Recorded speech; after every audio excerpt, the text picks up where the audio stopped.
Preparing for Christ's Millennial Government by Hyrum Andrus. Moroni informed Joseph Smith that certain preparatory developments must precede the millennium, including the preaching of the gospel unto all nations, the gathering of Israel, and the preparation of a people for the reign of Christ. To achieve fully the latter, the prophet later explained that a righteous political order must eventually be developed under the priesthood, capable of securing peace, prosperity, and freedom for all men. A concise statement of these topics is given below. The gathering of Israel. Joseph Smith announced that God had set his hand again the second time to gather and establish Israel. The modern remnants may be classified as the Latter-day Saints, the Jews, the American Indians, the lost tribes of Israel to return as a body from the north, and remnants of all tribes mixed among the people of the earth. Israel will be gathered to two great centers, the Old Jerusalem and the city of Zion, or the New Jerusalem, to be built in America. The remnant of Joseph and those identified with them will possess the western hemisphere, while Judah returns to Palestine. Those from the north will come initially to Zion, but will receive an inheritance around the Old Jerusalem. Eventually, the saints will inherit the whole earth. The prophets envisioned Israel's redemption as an era of new revelation, when fishers and hunters would gather and seek out the scattered remnants amid great judgments upon the nations. While it commenced with the restoration of the gospel, Israel's redemption will come largely after the times of the Gentiles are fulfilled. In that day, the Lord's power, when his fury is poured out without measure upon the wicked, his spirit will rest upon the scattered remnants, and they will be gathered and saved. They will then worship their God, Jesus Christ, in the true way, while Israel's divine social, economic, and political order is developed upon the earth. Zion. Ephraim, the birthright tribe, must be gathered first, and by his ministry the inhabitants of Zion must be established upon the law of God. From Zion, deliverance will then go to all Israel. While Lehi's seed will participate in building the New Jerusalem, the majority of the Indian people will thereafter be converted and gathered. Meanwhile, amid great upheavals and geographic disturbances, the tribes from the north will come to receive their blessings from Ephraim. The New Jerusalem will be established fully upon Israel's social, economic, and political law, a system capable of uplifting the poor and establishing justice and freedom among men, as an ensign or standard to the world. Only by the practice of Zion's law, including the law of consecration and stewardship, can the saints be sanctified for Christ's advent among them to fulfill his promise. And the powers of heaven shall be in the midst of this people. Yea, even I will be in the midst of you. While warfare and turmoil prevail among the wicked in that future day, the New Jerusalem will be a land of peace, a city of refuge, and a place of safety for the saints. Eventually, by Zion's influence, peace will prevail upon the Western Hemisphere, wrote Parley P. Pratt, representing the 12. The city of Zion, with its sanctuary and priesthood, and the glorious fullness of the gospel, will constitute a standard which will put an end to jarring creeds and political wranglings by uniting the peoples of North and South America in one great and common bond of brotherhood, while truth and knowledge shall make them free, and love cement their union.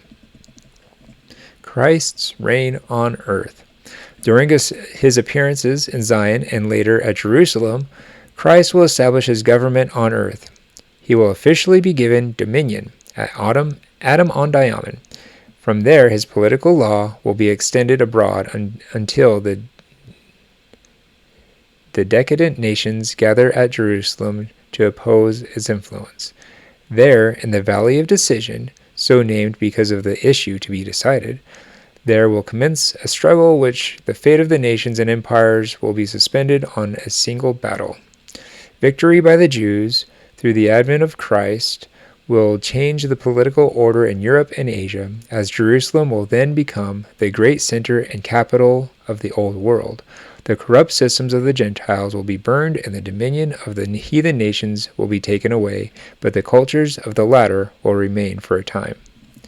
The two branches of God's government will be coordinated at a great council held at Jerusalem. When fully established, the divine system will perfect the principles of the United States Constitution and adapt them to a world federation where the priesthood nominates men to office by the consent of the people and formulates the policies of government. Freedom in Republican forms will be preserved, and the saints will be protected in developing the laws of Zion. When God's will is done on earth as it is in heaven, a gradation of societies will thus exist, as in eternity, with Zion founded upon celestial laws, pointing the way to spiritual and temporal salvation, while those bearing the priesthood minister both as kings and priests in the kingdom of God. With righteousness shall Christ then judge the poor and reprove with equity for the meek of the earth, and men shall not hurt nor destroy in all his holy mount. The Millennium. Having fully established his millennial government, Christ will rend the mortal veil and appear in glory to all flesh. The brilliance of light and truth, or intelligence, manifest from his presence will cause the sun to hide his face in shame. While the elements melt with fervent heat and all corruptible things are consumed, that which remains shall become new, as the earth is endowed again with paradisiacal glory, the glory enjoyed before the fall. Christ's knowledge and glory will then quicken all life with the divine attributes of love, peace, and union. The enmity of man and of beasts shall cease. Satan shall be bound, and the powers of corruption that bring death shall be destroyed. Life will then blossom in perpetual youth until, at the age of a tree, men are changed in the twinkling of an eye to enjoy the greater glory of resurrected existence. The truth concerning this earth is organized.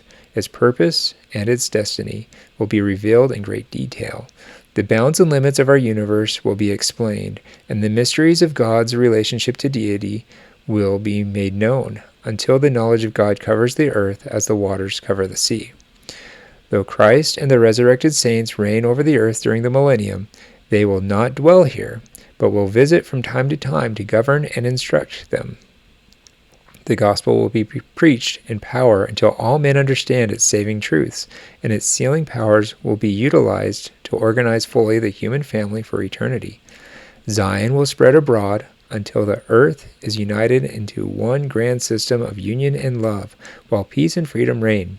For all this, the gospel has been restored, and the saints are charged with a sacred obligation of teaching and practicing its divine truths.